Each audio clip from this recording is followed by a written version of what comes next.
Assalamualaikum warahmatullahi wabarakatuh. Yang saya hormati Ibu Rofiatun Nafiah sebagai dosen pengampu mata kuliah penulisan ilmiah ini. Izinkan saya untuk memperkenalkan diri.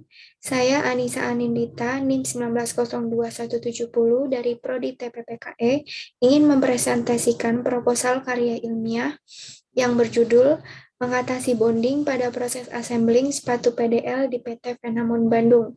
Langsung saja. Pendahuluan, yang pertama latar belakang. PT Fenamon merupakan perusahaan yang memproduksi produk sepatu sebagai produk utama dalam kegiatan produksinya. Sejak awal berdirinya, perusahaan ini telah bekerja sama dengan pihak pemerintah dalam rangka memenuhi kebutuhan sepatu dinas lapangan dan sepatu dinas harian. Pada kesempatan kali ini, penulis ingin mengangkat sebuah permasalahan tentang sepatu PDL atau juga disebut pakaian dinas lapangan. Sepatu PDL dan sepatu PDH umumnya dikenal sebagai sepatu yang biasa digunakan untuk anggota TNI, Polri, ataupun pramuka.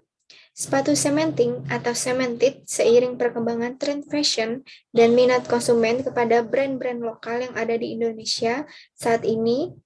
Perkembangan teknologi persepatuan sekarang ini, konstruksi cementing atau cemented adalah metode menempel sol sepatu yang paling umum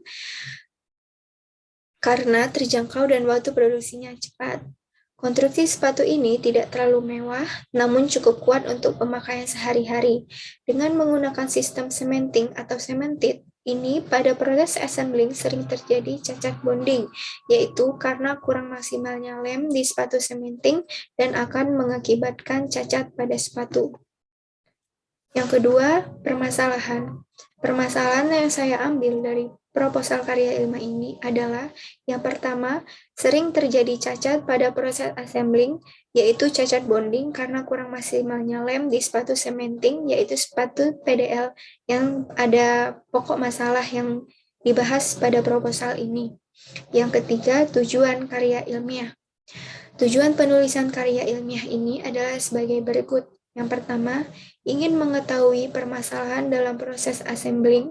Yang kedua, ingin mengetahui penyebab terjadinya cacat bonding yang terjadi dalam proses assembling sepatu cementing atau cemented. Yang ketiga, memberikan solusi yang dapat dilakukan guna mengurangi dan mencegah terjadinya permasalahan cacat bonding pada sepatu assembling. Yang keempat, ada manfaat. Manfaat yang diharapkan di karya ilmiah adalah sebagai berikut. Yang pertama, bagi penulis, sebagai pengetahuan dan untuk menambah wawasan secara teori maupun melakukan praktek secara langsung di lapangan tentang proses assembling, serta sebagai pengalaman kerja langsung hingga bekal mahasiswa ketika terjun di dunia industri. Yang kedua, bagi perusahaan. Bagi perusahaan, bermanfaat untuk memberikan masukan dan pertimbangan khususnya dalam hal mengatasi permasalahan cacat bonding pada proses assembling sepatu cementing atau cemented. Yang ketiga, bagi pihak lain. Penulisan ini diharapkan dapat digunakan sebagai tambahan informasi bagi pembaca dan pihak-pihak yang berkepentingan terhadap masalah yang dibahas.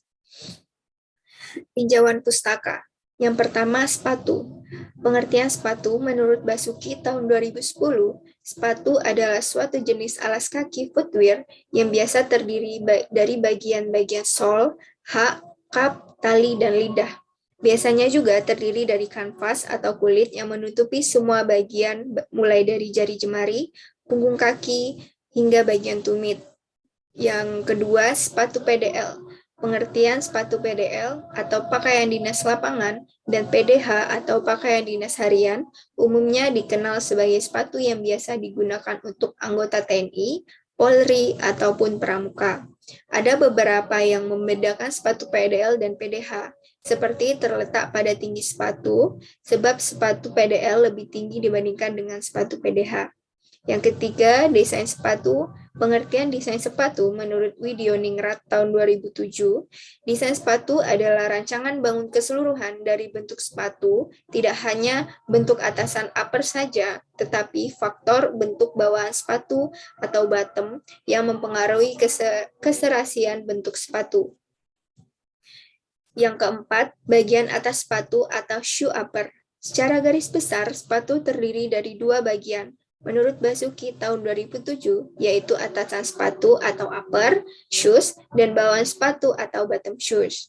Berikut adalah komponen atau atasan sepatu upper antara lain. Yang pertama thumb, yang kedua quarter, dan yang ketiga counter. Yang kelima ada bagian bawah sepatu atau shoe bottom. Bagian shoe bottom atau bagian bawahan sepatu adalah bagian yang menjadi alas telapak kaki, termasuk juga variasi-variasi bentuk komponen yang ada dan bentuk konstruksinya. Bagian ini adalah bagian benar-benar mendapat tekanan oleh tubuh, karena itu bahan-bahan yang digunakan harus tebal dan kuat serta memiliki tingkat kenyamanan agar pemakai merasa nyaman saat berjalan maupun berlari. Menurut Basuki DA tahun 2010. Yang keenam ada assembling. Menurut Basuki DA tahun 2010, proses assembling yaitu bagian yang mengerjakan perakitan atau assembling antara bagian atasan sepatu atau shoe upper dengan bagian bawahan sepatu atau shoe bottom. Materi dan metode. Yang pertama, materi. Materi yang dipelajari dalam melaksanakan pengamatan pada PT Fenamon adalah proses assembling sepatu. Dalam proses assembling sepatu juga menggunakan beberapa metode seperti pengeleman, jahitan, dan press. Metode tersebut dilakukan secara sistematis sesuai urutan produksi sampai menjadi sepasang sepatu. Seperti yang diketahui bahwa PT Fenamon adalah perusahaan yang bergerak di bidang produksi sepatu dengan jenis sepatu cementing atau cemented. Yang kedua, ada metode pengambilan data. Metode yang akan digunakan dalam pelaksanaan ini adalah praktek kerja lapangan, observasi, dokumentasi, dan interview dengan staf dan karyawan yang terkait dalam proses assembling sepatu. Adapun penjabaran metode yang digunakan adalah sebagai berikut. Yang pertama, metode pengumpulan data primer terbagi menjadi 4 metode, yaitu metode observasi, metode dokumentasi, metode interview, dan metode praktek kerja lapangan atau PKL. Yang kedua, ada metode pengumpulan data sekunder, yaitu data sekunder adalah data yang terlebih dahulu dikumpulkan dan dilaporkan oleh orang di luar peneliti sendiri, yaitu pengertian dari Surahman tahun 1994. Yang ketiga, waktu dan tempat pelaksanaan. Yang pertama, tempat pelaksanaan di PT Fenamon Jalan Terusan Kopo, KM 11,5, nomor 127, Pangauban, Kecamatan Katapang, Kabupaten Bandung, Jawa Barat. Yang kedua, waktu pelaksanaan. Pelaksanaan kegiatan dimulai tanggal 5 Januari sampai 12 Januari 2022. Daftar pustaka. Referensi dari tinjauan pustaka yaitu ada di sini. Sekian presentasi yang dapat saya sampaikan dari presentasi proposal karya ilmiah saya ini. Lebih dan kurangnya saya mohon maaf. Terima kasih. Wassalamualaikum warahmatullahi wabarakatuh.